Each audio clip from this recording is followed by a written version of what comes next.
Hello everyone, I'm Aideen and welcome to Playful Pathways. Today I am here to help by answering your questions. Elise has written to me and she asks, how do I handle my child's incessant questions? My son is 3.5 and has recently started questioning everything. He asks dozens of questions every day and I am worn out trying to answer them all. Oh Elise, are you getting lots of why at the moment? Which when all this questioning first starts, you think, oh, isn't this great? My child they're so curious, they want to know all of these things.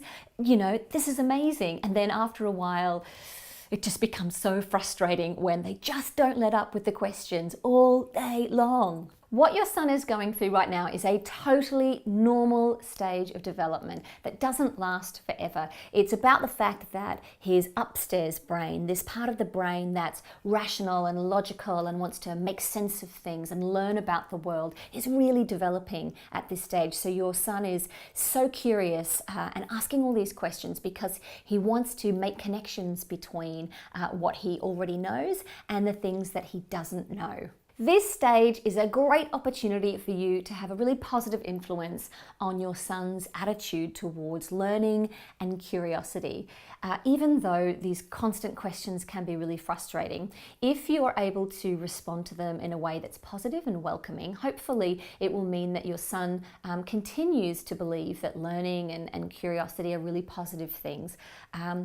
Having said that, that doesn't mean that you have to answer or that you should be able to answer all of your son's questions.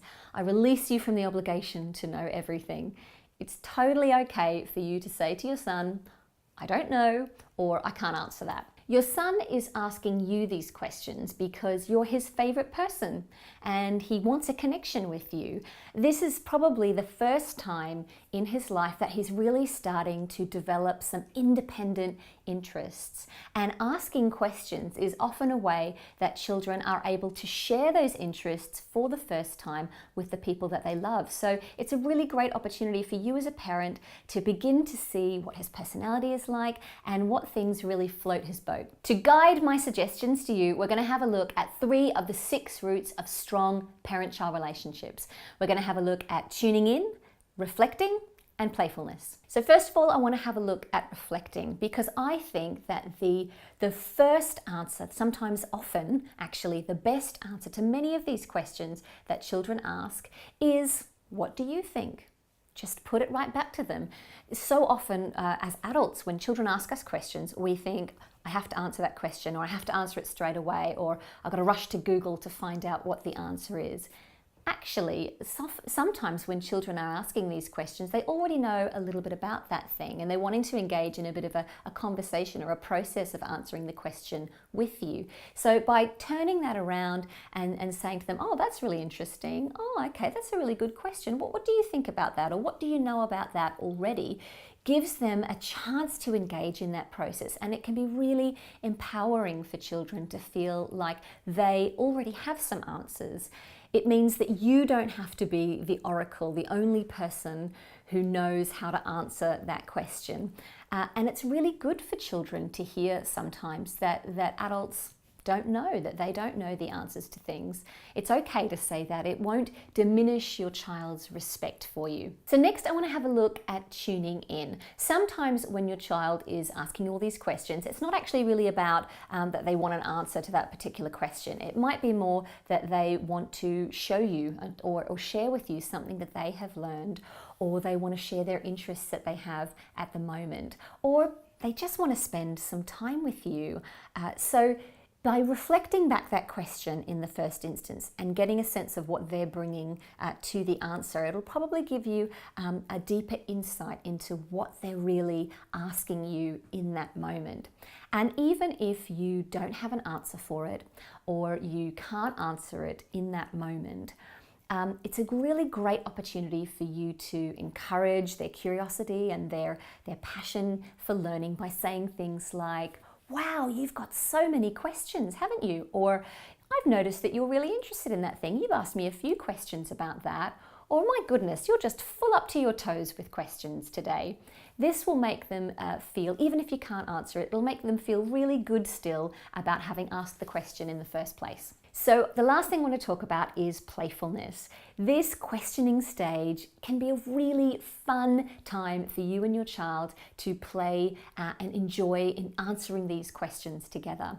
Even if you know the answer to the question, you still might want to play at seeing who can come up with the most imaginative or the craziest answer to that question.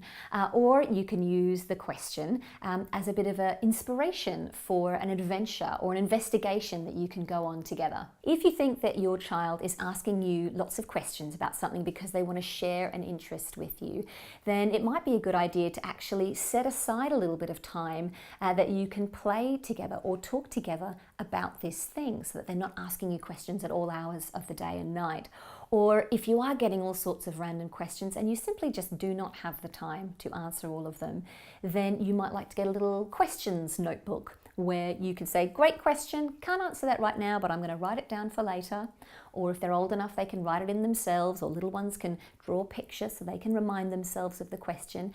And then you could make a time, maybe at the end of the day during bedtime or on a weekend, where you can go through the notebook and answer some of those questions together. The only other thing I want to say about answering questions is be wary of giving flippant or jokey answers to questions that might be serious ones, or some of those big, important life questions like where do babies come from? Remember, your words are the most important to your child. So whatever answer you give them, probably the first time you answer it, will really stick with them for a long time. So to summarize my answers, number 1, release yourself from the obligation to answer all of their questions. It's okay not to know.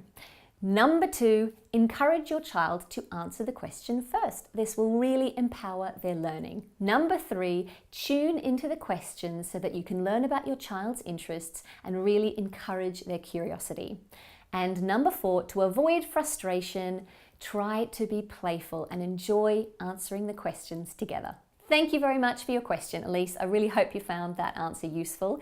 To see more of my videos, then make sure you subscribe to my YouTube channel. And if you've got a question for me, then head to my Patreon page where patrons can ask questions as part of their membership to the Playful Pathways community.